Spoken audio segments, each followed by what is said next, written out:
वर्षा दिन में साप कामुड़े मृत्यु खबर बेसी देखा मिलुछि तेणु सरकार ए प्रति सजग रही निर्देश देते। निश्चिंत कोइली ब्लॉक कलमिश्र ग्राम पंचायत पुरापारी ग्राम में साप कामुड़े स्वामी स्त्री मृत्यु होता खबर देखा मिली जहाँ स्थानीय परिवेश में शोकर छाया खेल।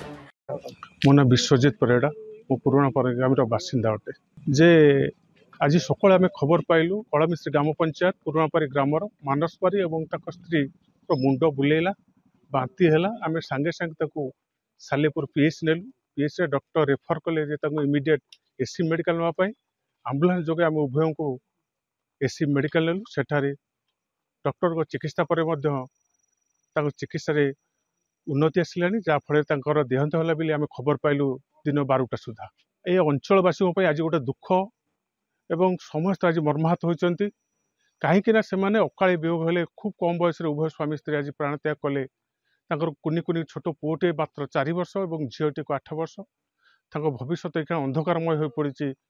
आज आम पुरापारी ग्रामवासी तरफ सरकार को अनुरोध करुचु से यथाशीघ्र साहाय्य करंतु आपण माध्यम आज आम अनुरोध करूँ यथाशीघ्र साहाय्य करंतु केमिति से पिलांकर भविष्य उन्नति हेबो एवं सेमान केमिति मनीष परि मनीषटे हेबे आज आम निवेदन रहिबो सरकार पाखरे।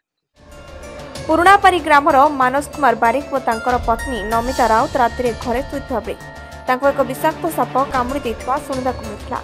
परे स्वामी स्त्री चिकित्सा निमंते सालेपुर गोष्ठी स्वास्थ्य केन्द्र में भर्ती होते अवस्था गुरुतर हेबारु तांको चिकित्सा निमंते कटक बड़ मेडिकल डाक्तरखाना को स्थानांतर कर सेठरे उभय को डाक्तर तांको मृत घोषणा करथिले। ए खबर पाइबा परे गाँव में शोकर छाया खेल जाइछे। कटकरू तुषार ज्योति नायक रिपोर्ट ओडिशा हालचाल।